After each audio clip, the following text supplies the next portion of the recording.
빌립보 3장 17절에서 4장 7절까지 말씀을 오늘 보도록 하겠습니다.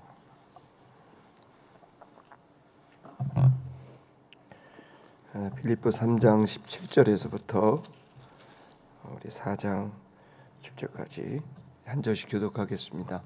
형제들아, 너희는 함께 나를 본받으라.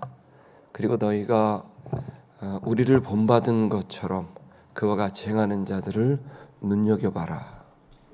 내가 여러 번 너희에게 말하였거니와 이제도 눈물을 흘리며 말하노니 여러 사람들이 그리스도의 십자가의 원수로 행하여 그들의 마침은 멸망이요 그들의 신은 배요 그 영광은 그들의 부끄러움에 있고 땅의 일을 생각하는 자라.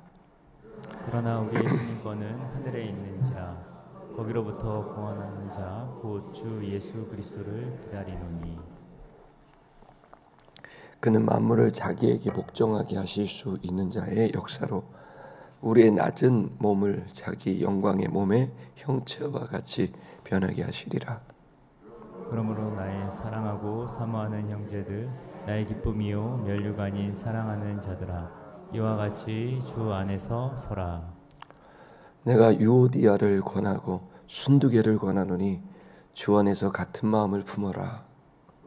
또 참으로 나와 멍에를 같이 한 내게 권하니 복음에 나와 함께 힘쓰던 저 여인들을 돕고 또한 클레멘트와 그 외에 나의 동역자들을 도우라. 그 이름들이 생명책에 있느니라. 주 안에서 항상 기뻐하라. 내가 다시 말하노니 기뻐하라. 너의 간홍을 모든 사람에게 알게 하라. 주께서 가까우시니라. 아무것도 염려하지 말고 다만 모든 일에 기도와 간구로 너희 구할 것을 감사함으로 하나님께 아뢰라. 그리하면 모든 지각에 뛰어난 하나님의 평강이 그리스도 예수 안에서 너의 마음과 생각을 지키시리라. 아멘. 아멘. 우리가 지금 기쁨에 대한 말씀을 계속 나누고 있습니다. 이 빌립보서는 기쁜 마음이 들 수 있는 상황이 아닌데 그런 상황에서 너희가 기쁨으로 주님 앞에 쓰임을 받으라는 말씀입니다. 왜 기쁠 수 없는 상황이냐면 빌립보 교회는 원래 순수한 교회였어요.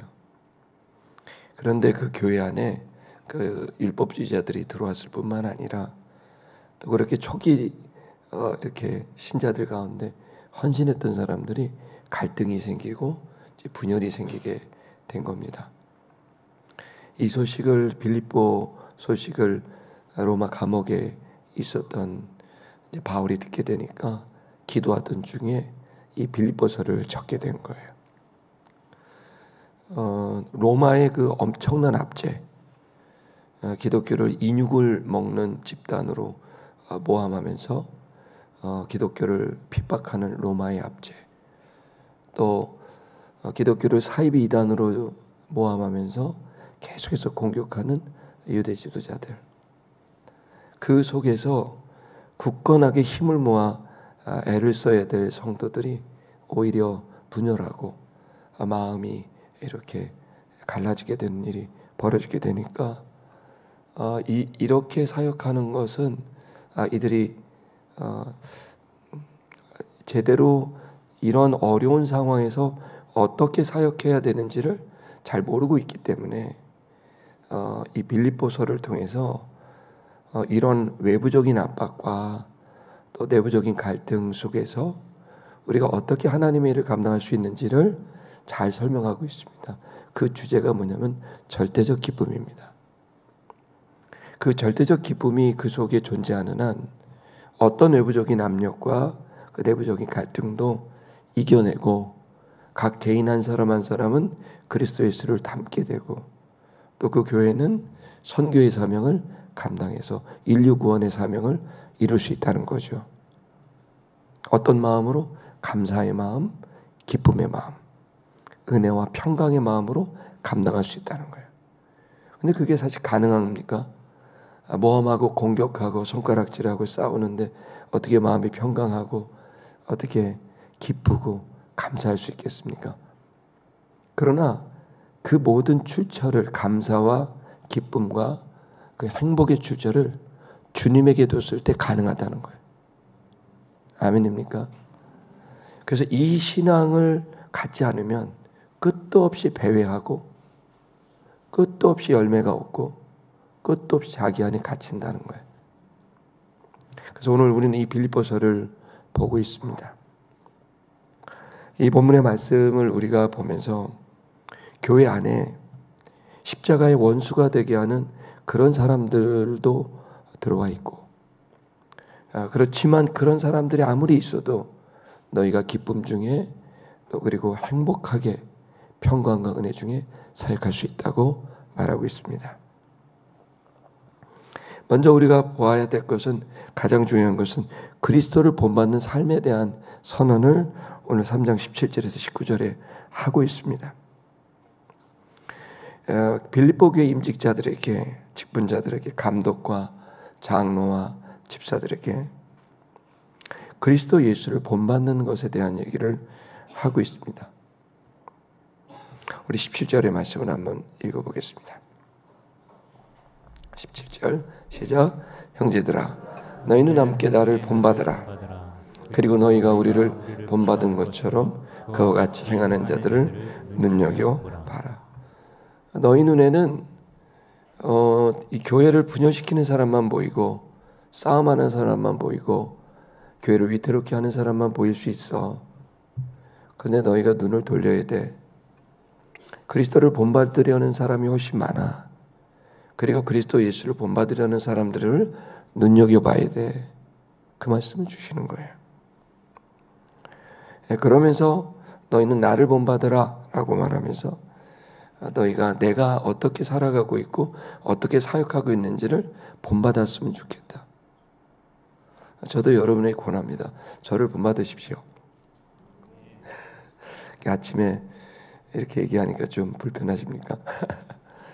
여러분, 저를 본받으십시오. 바울이 얘기한 것처럼 그런 영적 자부심과 자신감으로 우리가 믿음의 생활을 해야 될 줄 믿습니다. 그리고 이 얘기를 여러분이 꼭 자녀들에게 해주십시오. 너희는 나를 본받아라. 우리가 성도들에게 육적 자녀들, 영적 자녀들에게 해줄 수 있는 말은 바울과 같이 너희는 나를 본받아라. 뭘 본받을까요? 그리스도 예수를 본받으려고 하는 나를 본받아라. 아멘입니까? 뭘 본받아야 된다고요? 그리스도 예수를 본받으려고 하는 나를 본받아라. 그리고 그렇게 본받으려는 사람들이 교회 안에 있는데 교회를 혼란하게 만들고 자기 고집 피우고 이런 분들이 아닌 그리스도 예수를 본받으려는 그 순수한 사람들, 그 사람들을 눈여겨봐라 라고 바울이 얘기하고 있어요.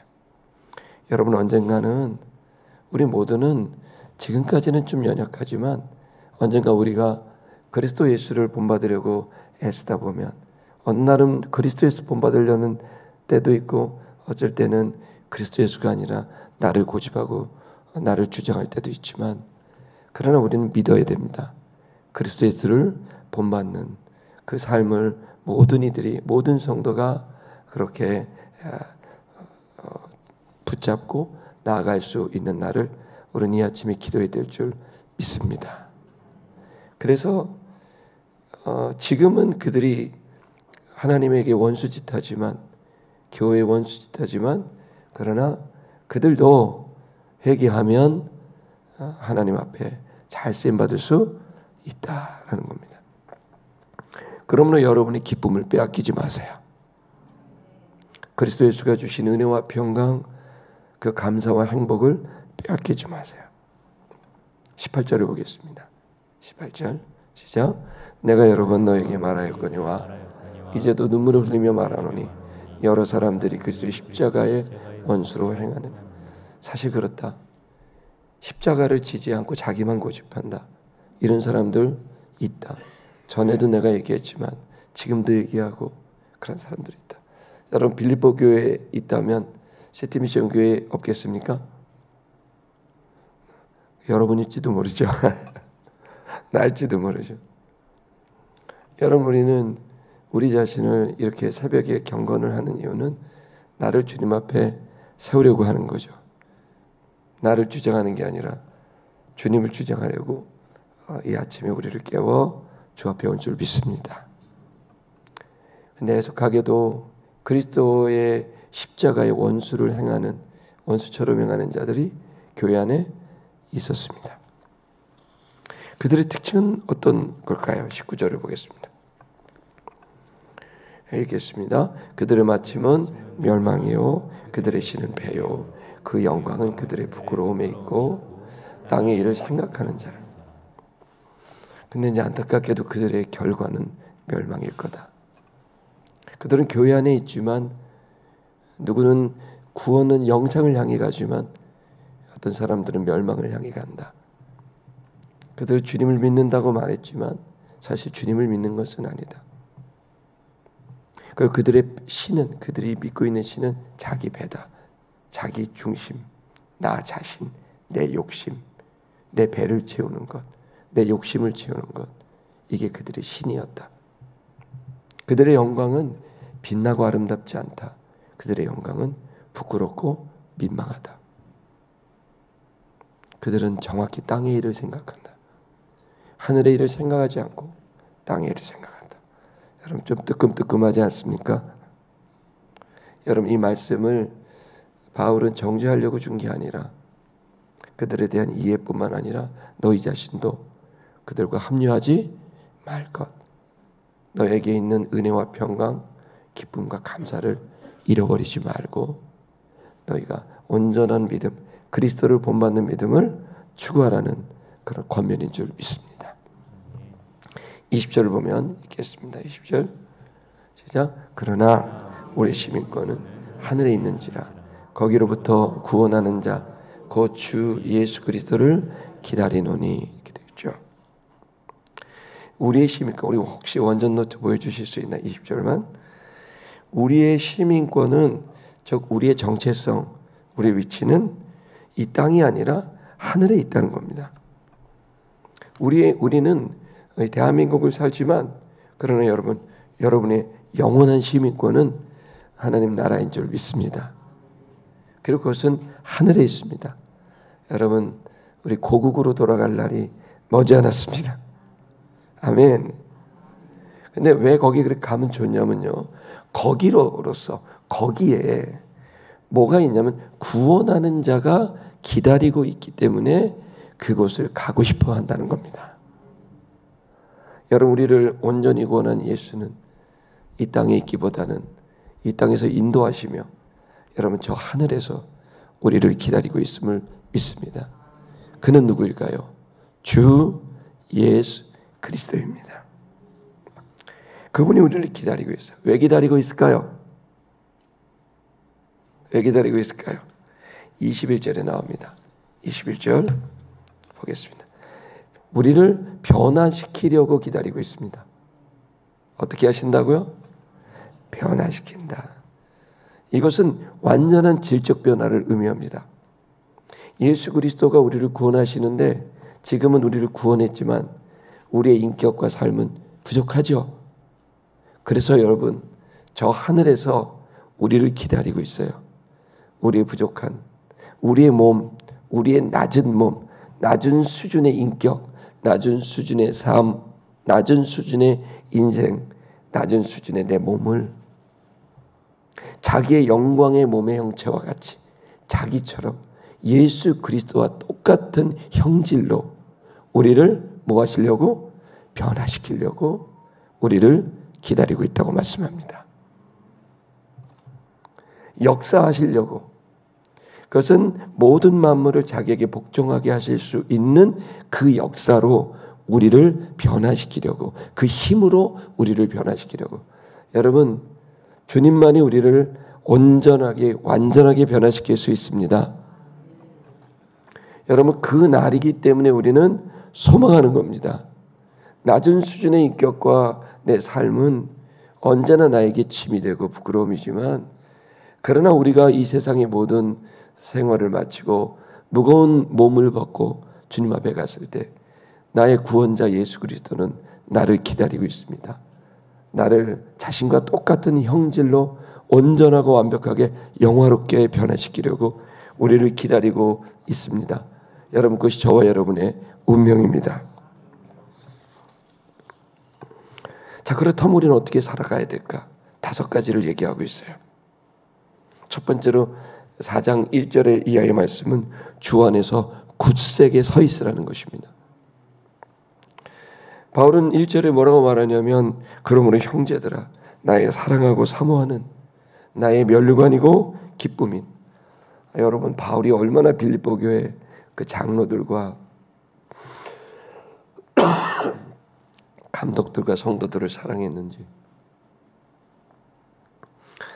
여러분, 그 사람들 너무너무 사랑했어요. 빌립보 교회를 생각하면 기쁨이 생겼고, 그리고 나의 면류관, 내가 했던 개정의 소중한 열매였고 영광스러운 결과였죠. 자, 그러니 너희는 주님 안에서 서라. 그러니까 의지를 갖고 딱 내가 살아갈 거야, 이게 아니라는 거예요. 그렇게 서는 게 아니라 주님 안에 서려고 하라라고 명령하고 있어요. 여러분, 이 시간 주님 안에 서라는 얘기가 뭐겠습니까? 주님을 믿고 주의 말씀을 따르고 주님께 모든 것을 맡기는 주님 중심의 삶 아니겠습니까? 주님께 속한 삶 아니겠습니까? 여러분, 이 시간 여러분이 하고 싶은 대로 하는 것인지 주님이 하시고 싶은 대로 하는 것인지, 아무리 신앙생활을 오래 해도 우리는 우리가 하고 싶은 대로 할 때가 있단 말이에요. 그게 정확히 우리가 어떠한 변화도 열매도 얻지 못하는 이유인 거예요. 그리스도 예수 안에 있다는 것, 그리스도가 시키고 그리스도가 원하는 대로 나 자신을 포기하고 그리스도를 따르고 순종하고 맡기는 겁니다. 주 안에 굳건하게 서라고 사랑하는 자들아 권면하고 있습니다. 여러분, 주님 앞에 서기를 결단할 수 있기를 축복합니다. 그리고 우리는 또 두 번째 생각해야 될 것은 같은 마음, 연합하고 일치된 마음을 추구하려고 해야 됩니다. 하나님의 일을 잘하는 게 중요한 게 아닙니다. 관계가 좋아야 되고 연합하고 한마음이 돼야 됩니다. 하나님의 일은 어차피 하나님이 합니다. 아멘. 하나님의 일은 하나님이 하기 때문에 하나님의 일을 하는데 우리는 잘 쓰임받아야 됩니다. 잘 쓰임받으려면 나를 고집하지 않고 한마음과 뜻이 되는 것입니다. 2절을 보겠습니다. 2절을 보면 거기에 유오디아라는 사람이 있습니다. 여자 성도인데요. 또 순두개라는, 순두부 아니고요, 순두개입니다. 이 두 여성은 너무나 훌륭한 빌립보 교회의 지도자들이었어요. 개척 때부터. 바울이 전도 여행할 때도 따라다녔고 어마어마한 여자 성도들이었어요. 근데 웬일이에요? 둘이 싸웠어요. 그래서 이 사람들이 너무너무 헌신한 개척자들이었고 또 교회의 중요한 인물들이었는데 유오디아와 순두개가 갈등해서 둘이 싸워서 교회 분위기가 안 좋아요. 외부적으로 로마가 압박하고 유대교도들이 압박하고 막 그러고 있는데 이 어려운 상황에 이 둘이 싸우고 있었어요. 그러니까 두 사람에 대해서 권면하는 거예요. 유오디아야, 내가 권한다. 순두개야, 내가 권면한다. 주 안에서 같은 마음을 품어라. 같은 마음을 품어라. 이들이 주의 일을 안 한 게 아니에요. 이들은 너무 열심히 했어요. 뭘요? 시기와 분쟁으로. 유오디가 그랬겠죠. 순두개가 막 전도, 나도 전도해야지. 막 전도. 뭐 순두개가 막 봉사, 나도 봉사해야지. 유오디아가 막 헌금, 내가 쟤보다 1원은 더 많이 할 거야. 그러면서 더 하고. 그러니까 둘이 주님 때문에 일한 게 아니고 그냥 그 둘에 대한 어떤 마음들이 불편한 상태에서 하니까 주의 일은 되는 것 같지만 교회는 점점 피폐하고 오염되는 거예요. 자, 그래서 3절을 보겠습니다. 그러면서 내가 너희들한테 권면한다. 부녀자들아, 참으로 나와 멍에를 같이 앉아. 너희는 부녀들을 도와라. 무슨 얘기입니까? 여기에 나와 있는 유오디아와 순두개가 연합하라고 했는데 둘이 하겠어요, 안 하겠어요? 여러분 잘 안 해요. 이상하게 안 해요. 연합이 안 돼. 그러니까 어떻게 돼요? 나와 멍에를 같이 한 다른 장로들, 감독들, 성도들 나와 같이 야 걔네들 좀 도와라. 뭘 도와요? 화해하도록 도와라. 그렇게 권면하는 거예요. 두 여자에게는 화해하라고 권면하고 나머지 성도들한테는 두 여자가 화해할 수 있도록 제발 쟤네들을 도와라. 왜? 그래야 교회가 힘이 있어요. 그 갈등 구조가 있으면 저는 저의 목표가 갈등하지 않는 목회를 하는 거예요. 일을 잘하는 것보다 훨씬 중요한 건 나를 주장하는 것보다 훨씬 중요한 건 여러분 일이 보여요. 방법이 보여요. 결과가 보여요. 다 보여요. 저도 그런 거 아는 거 있어요. 근데 관계가 깨지면 내려놓는 거예요. 일을 잘하는 것보다 훨씬 중요한 건 관계가 잘 되는 거예요. 그래야 하나님이 영광스럽게 일을 하세요. 일은 잘 될지 몰라도 관계가 깨지면 여러분 그 일이 잘 돼도 영광스럽지 않아요. 여러분 그래서 이 본문의 말씀에서 우리들이 생각하게 될 건 이 두 사람의 갈등이 얼마나 빌립보 교회를 어렵게 했는지와 또 이 두 사람의 연합은 곧 빌립보 교회의 또 다른 출발을 의미하고 있다는 것을 말하고 있습니다. 세 번째, 그 속에서 우리들이 이 불편한 관계 속에서 이 빌립보 교회에 있지만 항상 기뻐하고 염려하지 말라고 권면합니다. 4절을 다 같이 좀 읽겠습니다. 읽을게요. 4절 다 같이 4장 4절 읽겠습니다. 시작. 주 안에서 항상 기뻐해라. 내가 다시 말하노니 기뻐하라. 라고 그 기쁨을 빼앗기지 말라는 거예요. 비록 내가 노력해도 둘이 연합을 안 하고 여전히 싸워도 그렇다고 해서 네 기쁨을 빼앗겨서는 안 된다. 그랬다가 네 마음이 빼앗기면 다 무너진다. 그러니 갈등이 있어도 외부적 압박이 있어도 어려워도 뭐하라는 거예요? 그 기쁨을 빼앗기지 말고 주님으로 인하여 주 예수 그리스도를 통하여 하나님 아버지께서 주시는 은혜와 평강 그 기쁨과 감사를 붙들라는 말씀입니다. 아멘. 여러분 행복할 수 있기를 축복합니다. 그 기쁨이 주 예수 그리스도 안에 있음을 믿습니다. 그리고 네 번째로 모든 사람들에게 너의 관용을 드러내서 싸우는 게 아니라 너희가 관용을 드러내라고 우리 4장 5절에 말씀합니다. 5절을 읽겠습니다. 시작. 너희 관용을 모든 사람에게 알게 하라. 주께서 가까우시니라. 여기 관용이란 말은 공정이라는 뜻이에요. 다시 말하면 나하고 친하니까 이 편 들고 나하고 친하지 않으니까 저 편 들고 이런 게 아니에요. 이 관용이라는 말은 무조건 수용해라 이런 말이 아니라 그가 불편한 사람이든 아니면 내가 편안한 사람이든 관계없이 공평하게 대하라는 거예요. 그렇게 대할 수 있는 건 내 안에 기쁨과 평안이 있기 때문에 가능한 거예요. 그것이 영적인 힘이에요. 그 영적인 힘이 약한 사람은 고집 인간적인 힘은 혈기는 강할지 몰라도 생기는 약하고 거룩한 영적인 힘이 약한 거예요. 그러니까 내가 단단한 사람은 불편한 사람에게도 편한 사람에게도 공정하게 평등되게 관용의 마음으로 대하게 된다는 거예요. 내 편 만들려고 하는 것도 아니고 남의 편 욕하는 것도 아니에요. 여러분 우리는 큰 그림을 그리고 가야 돼요. 아멘입니까? 우리는 저 사람과 나만 있는 게 아니에요. 하나님 나라 시민입니다. 우리는 하나님 나라 시민이고 그 하나님 나라 시민의 입장에서 볼 때는 어차피 여러분 다 우리는 같은 시민입니다. 그리고 마지막 날에 우리를 다 변화시킬 겁니다. 그러니까 저 사람이 폐악질을 해도 언제까지 하는 건 아니에요. 주님 앞에 가면 영원하게 될 것을 소망하시길 축복합니다. 그러면 여러분 안 변할 사람이 없고 나 역시도 그렇게 좋은 사람도 아니고 50보 100번이 우리가 그것 때문에 네 편 내 편 가릴 필요가 없이 여러분 그렇게 관용을 모든 사람에게 그 모습을 보이는 것은 교회가 다시 일어날 수 있는 매우 중요한 모습이라는 것을 말하고 있습니다.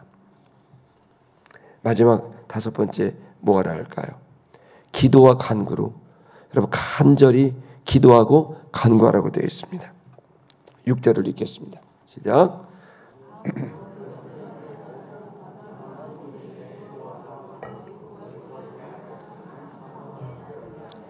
6절에서의 주어는 염려하지 말고입니다.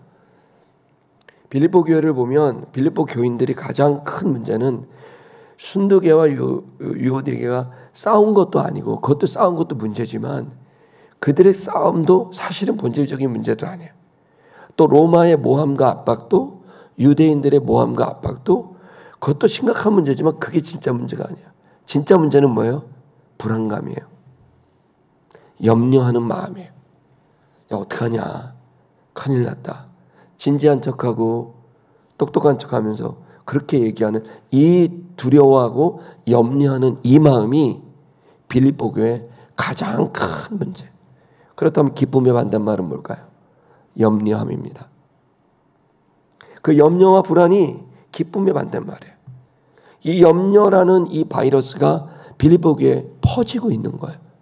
코비드보다 훨씬 더 무서운 바이러스. 지금 여러분 한국교회 염려와 걱정의 바이러스가 퍼지고 있는 것 같아요. 이러다 한국교회 큰일 나고 대한민국 큰일 난다는 염려와 걱정의 바이러스가 흐르고 있죠. 아마 바울이 이 시대에 태어났다면 똑같은 글을 썼을 거예요. 아무것도 염려하지 마라. 그럼 뭐 할까요? 두 번째, 모든 일에 기도와 간구로. 프로시키네오 데시스. 여러분 이건 뭐예요? 간절한 마음, 간구죠. 그리고 기도는 우리가 주님께 드리는 요청들입니다. 이걸 어떻게 하라고요? 기도와 간구를. 기도와 간구가 따로 떨어지지 않고 기도와 간구가 이렇게 연결되어 있어요. 명사 문장으로. 명사 구로. 그러니까 기도와 간구 이것도 중요한데 더 중요한 게 뭐죠? 그 밑에입니다. 그게 뭐죠? 감사함으로 해요. 이 6절에서 가장 중요한 그 단어는 염려하지 말라와 그리고 감사함으로 해요. 여러분 우리가 감사할 수 있습니까? 감사할 수 있는 이유는 주님 때문이고 감사할 수 있는 이유는 주님으로부터 오는 그 은혜와 평강, 기쁨입니다. 그것이 우리를 감사할 수 있게 하고 주님을 바라보는 그 시선이 감사할 수 있게 하는 줄 믿습니다. 그렇다면 여러분 우리 기도해야 되겠죠? 주님께 감사드리십니까? 돌아오는 주일이 추수감사주일입니다. 여러분 우리의 눈이 내가 부족한 결핍이 보이는 게 아니라 주님께서 주시는 채워주시는 열매가 보이길 축복합니다.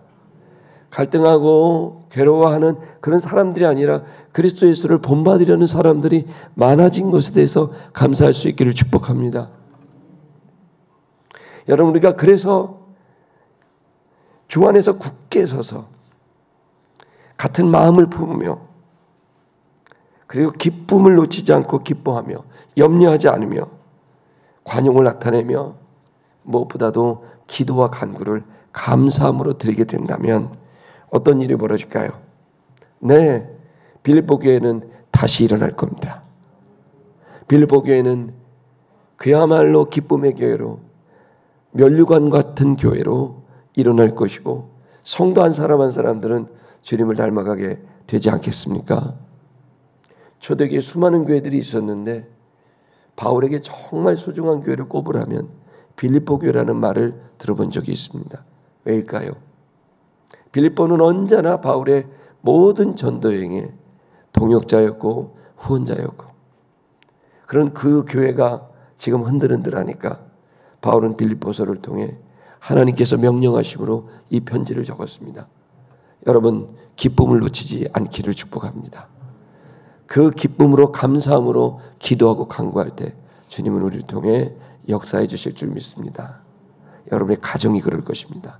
아멘입니까? 여러분 가정 염려할 겁니까? 안 하겠다 그러시면 됩니다.